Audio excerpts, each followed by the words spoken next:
¿Cómo están? Bienvenidos a esta edición de Agenda Económica. Cuando son las 8:02 estamos comenzando nuestra revisión de noticias del día de hoy. Gracias por estar con nosotros.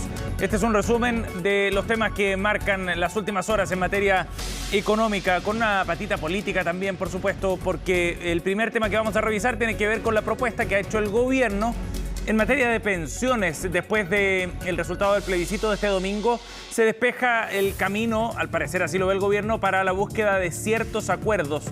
Hablan de una temporada de acuerdos, de hecho, en torno a los grandes temas que estaba proponiendo el gobierno del presidente Boric. Y uno de ellos tiene que ver con pensiones, precisamente. Ayer, la ministra Janet Jara confirmaba esta nueva fórmula, sobre todo de distribución del 6% de cotización adicional. ¿En qué consiste la propuesta? ¿Qué reacción hubo desde la oposición, donde no ven con buenos ojos este cambio? Lo vamos a revisar en una nota preparada para el día. También vamos a conversar de otro tema, día de reunión de política monetaria del Banco Central, una jornada bien importante, como siempre, por estas reuniones que determinan el curso de la tasa de interés en nuestro país. Ayer se reunió el Grupo de Política Monetaria, que es esta asociación de economistas independientes, académicos principalmente, que sugieren que la tasa debería reducirse en 75 puntos base para llegar hasta 8,25%.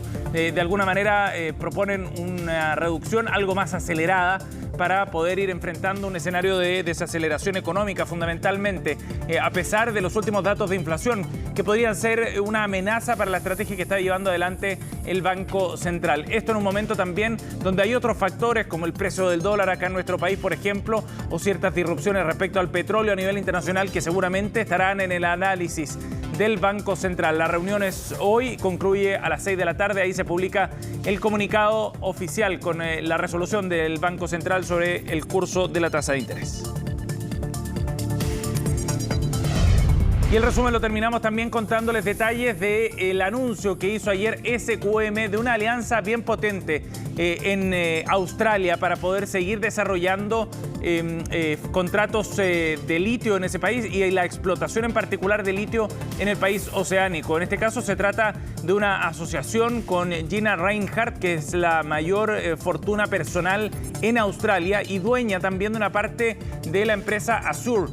SQM trató de quedarse con el control de esta empresa haciendo una oferta grande. Rinehart contraatacó con la compra de algunas acciones. En definitiva, ambas partes tienen cerca del 18-19% de esta compañía. Pues bien, después de ese gallito, optaron por el camino de las negociaciones en conjunto y de esa forma lograron llegar a un acuerdo para que ambas partes, SQM y esta multimillonaria, logren quedarse con la mitad cada uno de esta empresa, Azure, que tiene yacimientos de litio, como les decíamos, y otras explotaciones de oro también, pero que ratifican, en definitiva, la estrategia por llevar afuera sus operaciones de SQM. Sigue creciendo y fortaleciéndose, sobre todo en Australia, la empresa chilena, parte de las noticias más importantes que marcan estas horas. Bien, 8:06, partamos entonces revisando detalles de esta propuesta que hizo ayer el gobierno, el Ministerio del Trabajo en particular, respecto a la reforma de pensiones, con una nueva fórmula para distribuir el 6%, es la gran novedad. Son indicaciones que se van a presentar esta semana y que, como les contábamos, no tuvieron mucho respaldo en todo caso en la oposición en el Congreso. Los detalles en la nota de Orlando Silva. En la mañana he instruido a mi gabinete que retomemos cuanto antes el trámite legislativo de la reforma de pensiones y el pacto fiscal para poder sacarla adelante. Instrucción que los ministros a cargo de esta reforma se tomaron en serio, ya que apenas finalizó el Consejo de Gabinete de este lunes, la ministra Janet Jara informó que esta misma semana ingresarán nuevas indicaciones para destrabar el principal nudo que hoy tiene la reforma de pensiones, la distribución del 6% de cotización adicional. Por eso, en materia del 6%, queremos informar que vamos a ingresar con una distribución de 1, 2, 3. ¿Qué significa esto? Que un 1% de la cotización adicional irá a fortalecer el empleo formal de las mujeres. 2% a capitalización individual, con lo cual el ahorro individual va a quedar en un 12%, 3% para un seguro social, para poder subir las pensiones a los que cotizando tienen pensiones que no les alcanzan. En ese 3% adicional que irá a un seguro social, se entregará a actuales y futuros pensionados una UF por cada 10 años cotizados, con un tope de 3 UF mensuales. Y como veíamos, 2% irá a aumentar el fondo individual de cada trabajador para su futura pensión. El restante 1% se utilizará para subsanar las menores pensiones que reciben en promedio las mujeres. Este gobierno está pidiendo que se avance. Estamos abiertos a la discusión. La ministra Jara partió con un seguro del 6%, luego 4,2% y hoy hace una propuesta de 3,2,1%. Creemos que el gobierno ha sido bastante y la derecha hoy tiene que también poner su voto a disposición. Yo insisto, el plebiscito de lo que se trató fue de castigar una manera intransigente de hacer política. Yo creo que lo importante es si la derecha va a escuchar o no lo que dijo la ciudadanía el día de ayer, es decir, se va a abrir acuerdos o no se va a abrir acuerdos, si va a mantener una posición obtusa e irreductible o si va a permitir que le podamos aumentar la pensión a 2 millones de adultos mayores que hoy día viven bajo la línea de la pobreza. La pregunta está ahí. Pregunta que tuvo respuesta inmediata por parte de los parlamentarios de la oposición, a quienes parece que la nueva fórmula sigue sin convencerles. Hay voluntad para avanzar una reforma de pensiones, pero no en un sistema de reparto, que son dos cosas distintas. El gobierno quiere establecer un sistema de reparto con plata de los trabajadores, propiedad de ellos. Eso es lo que nosotros no compartimos. La gente quiere propiedad de sus fondos de pensión. Y si el gobierno quiere hacer solidaridad, que la haga con impuestos generales. Nosotros somos partidarios de hacer solidaridad aumentando la pensión garantizada universal. Nosotros queremos llegar a un acuerdo en pensiones. Creemos que hay espacio para mejorar las pensiones y mejorar el sistema. Pero el gobierno no puede abusar de nuestro sentido de responsabilidad. Hemos mostrado flexibilidad en todas las reformas que hay que hacer al sistema de AFPs. Creemos que muchas de ellas van en el sentido correcto, pero no nos pidan que el ahorro de los trabajadores vaya a un sistema de reparto. Y ahí el gobierno es el que tiene que ceder si es que quiere llegar a un acuerdo. De esta manera, el gobierno reactiva la tramitación de la reforma de pensiones en la Comisión de Trabajo de la Cámara, donde habrá que ver si este nuevo 321 es capaz de retomar el avance del proyecto que no ha logrado hacerlo en 11 meses. Bueno, sobre este tema, 8 de la mañana con 9 minutos, vamos a conversar en la entrevista de hoy. A esta hora nos conectamos con el ex fiscal de la Superintendencia de Pensiones, asesor en consultorías previsionales. Alejandro Charme está con nosotros. Gracias por el contacto, Alejandro, muy amable. Hola. Hola, ¿qué tal? ¿Sí? ¿Cómo están? ¿Nos escucha bien, Alejandro? Yo sí, perfecto, pero hay una especie de retardo como de segundo. Nosotros también lo escuchamos bien. Alejandro, gracias por el contacto para profundizar en este tema. Primero, me gustaría conocer su opinión respecto a esta nueva propuesta que ha hecho el gobierno, a esta distribución 321, así la ha definido el gobierno, del 6% adicional que propone la reforma. ¿Qué le parece la propuesta? La verdad que es exactamente más de lo mismo, porque si tú dices 321, en el fondo es 4-2, porque el 1 que va a mujeres es solidaridad, entonces más del 3 son 4, y los 2 que van a capitalización individual, seguimos con la distribución 4-2, pero ahora es mucho más grave, en el sentido de que la verdad que se pierde un poco el foco porque estamos reformando el sistema de pensiones y se le agrega que ese 1% va a una mejora del mercado laboral de las mujeres y hasta la cuna. Sí. La verdad que pueden ser contingencias sociales. La salacuna es una contingencia de la seguridad social completamente distinta de las pensiones. Entonces realmente se perdió el foco. Yo no sé si estamos haciendo una reforma de pensiones o prácticamente a través de la reforma de pensiones estamos tratando de hacer una reforma Alejandro, tributaria. Cuando plantea que se perdió el foco, tiene que ver con que ese 1% que se destinaría a fortalecer la empleabilidad y la formalidad de las mujeres no es una materia que debería tratarse en este proyecto. ¿A eso te refieres? Absolutamente no es una materia, es una política pública, es una política pública que el Estado debe tener. ¿Y es un impuesto al trabajo? Es un impuesto al trabajo, de todas maneras.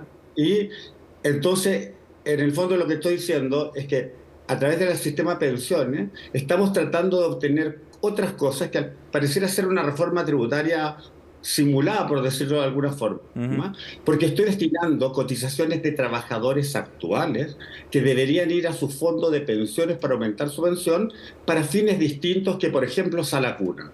Es súper loable que haya un proyecto de Salacuna, pero la Salacuna es para mujeres que están en edad fértil, las mujeres pensionadas tienen 60 años y no están en edad fértil, digamos, ellas necesitan pensión a los 60 años en Chile.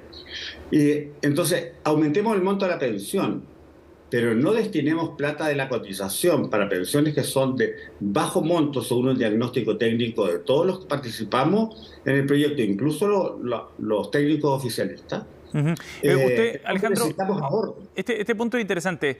Usted participó en varias conversaciones de técnicos, ¿no?, y de expertos que convocó el gobierno en distintas instancias y en distintos momentos del trámite de esta reforma. ¿En algún momento estuvo sobre la mesa una idea como esta que se haya discutido con ustedes, por ejemplo?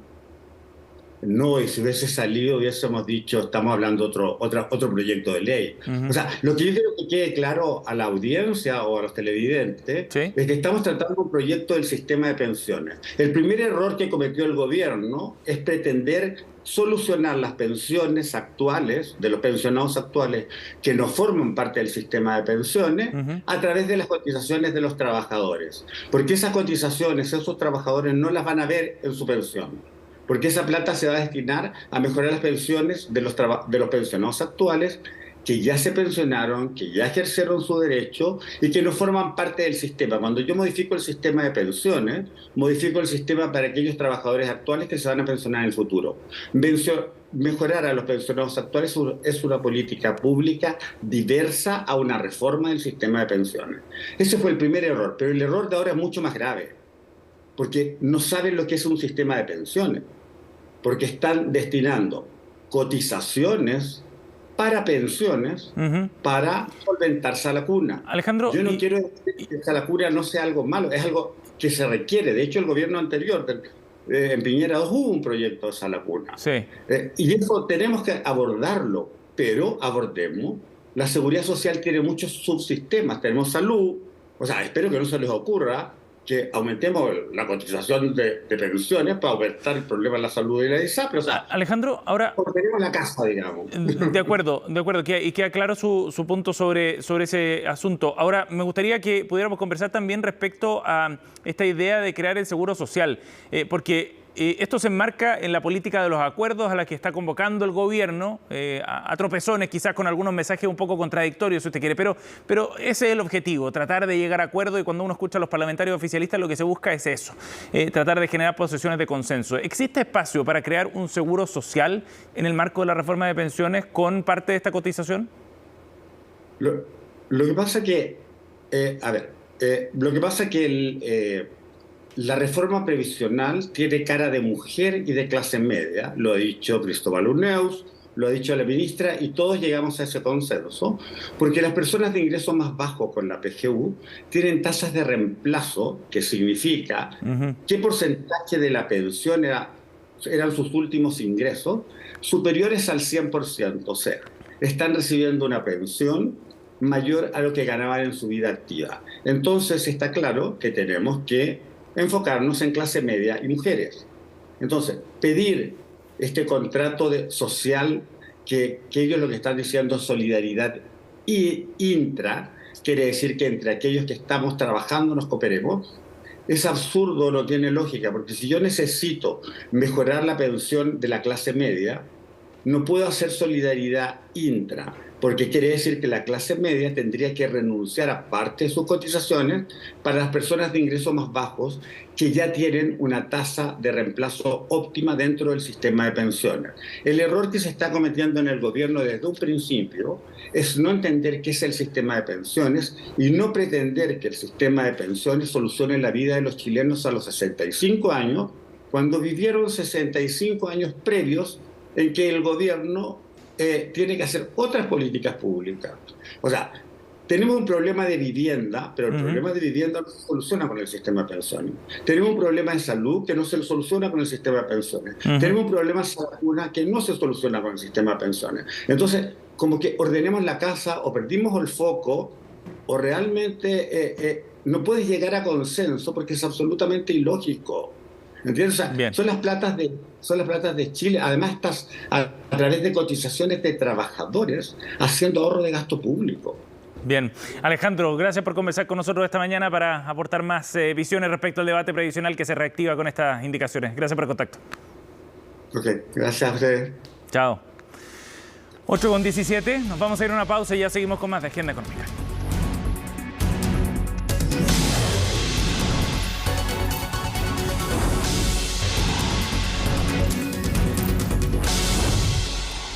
Bien, ya estamos de vuelta, 8:20 para hablar sobre el desarrollo de la infraestructura tecnológica en nuestro país a propósito de la inauguración de una nueva región nube de parte de la gigante Oracle en nuestro país. Es un hito bien relevante porque es la segunda instalación de este tipo que inaugura esta empresa acá en Chile y supone un avance también en comparación a otros países de la región. A continuación revisamos parte de la entrevista con el gerente general de Oracle acá en nuestro país.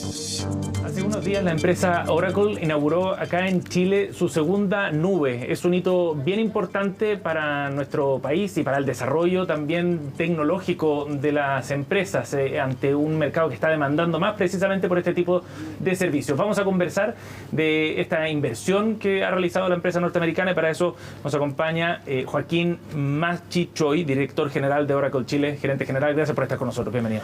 Antes que nada, muchas gracias, Sebastián. Muchas gracias por el espacio, muchas gracias por haberte acercado a nuestra casa.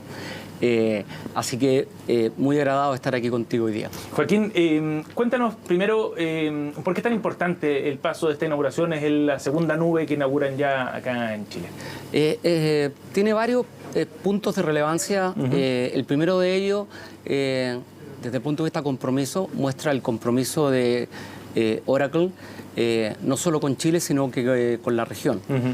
Y como bien dijiste, estamos muy contentos como hito de inaugurar esta segunda región. ¿Por qué es tan importante tener una segunda región de nube local? Porque abre un mundo de posibilidades a las empresas en Chile. ¿Y por qué esto? Básicamente porque permite tener servicios de contingencia y servicios de continuidad operacional y darle todos esos beneficios a nuestros clientes sin que tengan que estar preocupados de degradar el servicio a su usuario final. Joaquín, ¿cómo podemos explicarle a nuestra audiencia que no está tan familiarizado con el tema en qué consiste una nube? ¿Cuál es el servicio que entrega? Mira, una nube entrega varias cosas. Lo primero que entrega es un ambiente de procesamiento en el cual ayuda a los clientes sin que tenga que preocuparse de la complejidad de poder tener procesamiento donde correr aplicaciones. Y la gracia de tener una nube local tiene gracias de seguridad en el cual de forma centralizada se manejan dentro de los más altos estándares de seguridad. Lo segundo es que te permite hacerlo de una forma muchísimo más eficiente y escalable, que te permite ir creciendo a medida que tú vas necesitando. No tienes que comprar ni tener una gran infraestructura desde el comienzo, sino que partes pequeño y vas usando a medida que vas requiriendo. De acuerdo. Cuando uno, por ejemplo, entra a una aplicación del banco, un banco cualquiera, uno está accediendo probablemente a una nube, ¿no? Por supuesto. Ahí donde están alojados los datos y la información. A eso nos referimos. Lo que vemos generalmente es una aplicación que tomamos, pero cuando tocamos un celular hacemos muchas cosas. O cuando nos metemos a través de Internet, pasamos a través de Internet, llegamos a un servicio de una aplicación que puede estar alojado aquí, en otro país, en la nube global, pero dependiendo de dónde esté, y con qué capacidades, qué tan rápido podemos responder y qué tipo de problemas podemos entregar. Perfecto. O qué problemas podemos resolver. Entonces, la gracia de tenerla acá es que hay aplicaciones que requieren mucha velocidad. Hay clientes o tipos de cargas que requieren estar cerca. Claro. Cuando tú estás procesando, por ejemplo, transacciones bancarias, quiere una respuesta rápida. Cuando estás haciendo autorización de perfiles o de seguridad, quieres una respuesta rápida. Entonces, hay clientes que van a requerir ese tipo de performance y son beneficiados por tener una región de nube local. O sea, al final igual son los clientes los que se ven beneficiados directamente, no sus clientes me refiero, pero el cliente final, uno como usuario también, ¿no? Todos se ven beneficiados. El cliente final del performance, nuestros clientes, las empresas, ven un beneficio económico y efectividad, de hacer una forma más flexible, les permite ir creciendo desde el punto de vista de inversión en forma más escalonada y además permite tener una seguridad que beneficia a toda la cadena de datos, que es otro tema muy importante. Sí. Hay tipos de legislaciones que te obligan a tener los datos locales y cada vez que vamos protegiendo esa información y cumpliendo con ciertas normativas, vamos apoyando con un nuevo sitio local a ir resguardando esa información. Joaquín, ¿y cómo abordan ustedes el tema de seguridad? Que es un asunto súper en boga, además uno de los grandes desafíos también que tiene probablemente todas las empresas que están entrando a una transformación digital. Bueno, Oracle ha estado en el mercado de data, se creó en el mercado de data el año 77 y siempre se ha preocupado no solo de la performance, sino de la seguridad y la integridad de la data. La gracia de la nube es que te ayuda a sacar mucha esa complejidad y las nubes, las dos regiones independientes que tenemos en Chile hoy día, tienen el mismo estándar de seguridad que tienen todas las nubes globales o en Estados Unidos o en Europa. Entonces nos aseguramos de tener el mismo estándar de seguridad que en todo el mundo. Y hoy día un tema más desafiante, producto de ataques globales que se producen, el tema de la ciberseguridad hoy día cobra ahora relevancia también, y acá en Chile, por cierto. En todas partes del mundo es relevante, las fronteras se caen con todo el tema tecnológico como hemos visto, y hemos visto que con toda la transformación digital, Chile es pionero en transformación digital en la región, la transformación digital de las empresas, cada vez somos más digitales, y al ser más digitales también estamos más expuestos a ataques digitales. Entonces, es algo que siempre hay que ir balanceando y hay que estar al día con los más altos estándares para poder ir resguardando a medida que tu negocio va creciendo desde el punto de vista de automatización o digitalización. Joaquín, en ese proceso de transformación es interesante ver también qué rol cumplen las nubes para ir habilitando nuevas tecnologías también. ¿Cómo se da esa relación por parte de sus clientes? Te doy un par de ejemplos. Por ejemplo, un tema que ha estado muy en boga, que es el tema de la inteligencia artificial. Inteligencia artificial requiere altas capacidades de procesamiento y las empresas en general que construyen modelos de inteligencia artificial y entrenan modelos de inteligencia artificial tienen requerimientos altos de procesamiento. Al tener nubes locales y poner tecnología, mostramos en nuestro lanzamiento el día martes, estaba NVIDIA en nuestra presentación, ponemos a disposición en forma variable también tecnologías que aceleran en orden de magnitud el entrenamiento de modelos de inteligencia artificial. Entonces, gente que quiere construir, que quiere entrenar modelos de inteligencia artificial, va a utilizar esta tecnología y después que termina de entrenar va a dejar de usarla, entonces no tienen que comprar toda esta infraestructura. No es solamente para cargas tradicionales, sino que además hay cargas especializadas como lo que te decía, inteligencia artificial, o tenemos máquinas especializadas en grandes procesamientos de datos, por ejemplo, de procesos masivos. Joaquín, ¿de cuánto fue la inversión que tuvieron que hacer para esta La inversión total en general inicial es de un poco más de $100 millones. Y un monto importante que es una señal también, ¿no? En un momento de la economía particularmente quizás más bajo, pero hay un refuerzo de la señal de Oracle también acá en Chile. O sea, es súper importante. Entregamos este segundo sitio en beneficio de nuestros clientes. Nos convertimos en el primer proveedor de nube global en tener 2 regiones en Chile y también somos el proveedor que ha creído harto en la región, en Chile y en Latinoamérica. También inauguramos hace un par de semanas atrás en Colombia. Ya veníamos con 2 sitios en México y en Brasil. Y somos hoy día la nube que tiene más regiones también en Latinoamérica. Entonces, vemos estratégico acercarnos con las regiones a los clientes. Por todos los beneficios que eso implica desde el punto de vista de procesamiento, seguridad y continuidad operacional. Sí, claro. Y bueno, y desde ese punto de vista ustedes lo hacen porque también ven una demanda, ¿no?, por este tipo de servicios. ¿Cómo han visto ustedes el proceso en ese sentido de desarrollo o de transformación digital y del desarrollo tecnológico de la industria o de la economía chilena en términos más generales? Bueno, yo creo que todos hemos sentido de cerca todo esto, ya sea desde el lado de retail o del lado de banca. Hemos visto cómo cada vez se demanda mayor rapidez, mayores volúmenes.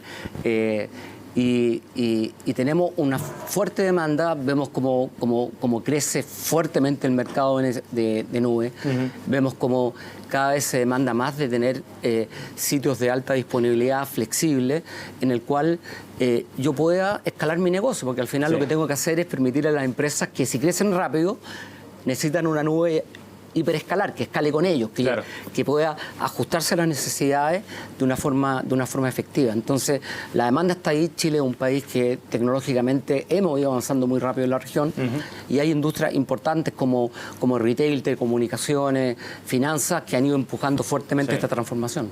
Joaquín, antes que se nos vaya el tiempo, quería hablar también de un tema bien relevante que tiene que ver con el talento para este tipo de transformaciones, ¿no? Y el desarrollo tecnológico acá en Chile. ¿Cómo ven ustedes ese tema? ¿Estamos preparados para enfrentar esta transformación, considerando además que la velocidad de cambio de la tecnología es muy rápida? Es una excelente pregunta porque conversábamos antes los dos que la tecnología escala rápido, pero necesitamos escalar el talento, necesitamos escalar ese talento digital. Y ahí es donde todos cumplimos un rol. Las empresas, los proveedores, gobierno, en ver de qué forma aceleramos la educación digital y los talentos digitales. Como Oracle tenemos un programa muy interesante que se llama One, que lo que hacemos es capacitamos en forma gratuita y tenemos dos grandes ciclos al año en el cual capacitamos gente en programación, lo introducimos a la programación y la idea es darle un espacio a gente que no tiene posibilidades de estudiar en forma natural, que se vaya metiendo en este mundo. Y ya tenemos sobre 40.000 personas entrenadas los últimos 2 años en Latinoamérica. Ahora, como políticas, como país, como industria, tenemos que ir moviéndonos hacia la generación de talentos digitales, porque los modelos de negocio hoy día, uno no se puede imaginar un negocio sin innovación tecnológica. Sí, claro. Es un camino inevitable, pareciera, ¿no? Así es. Y Chile tiene que ponerse al día en eso también. Correcto. Joaquín, gracias por haber estado con nosotros aquí en Agenda Económica. Muchísimas gracias, Sebastián. Hace 8:31. Así cerramos Agenda Económica. Gracias por estar con nosotros. Pronto seguimos en Noticias Express.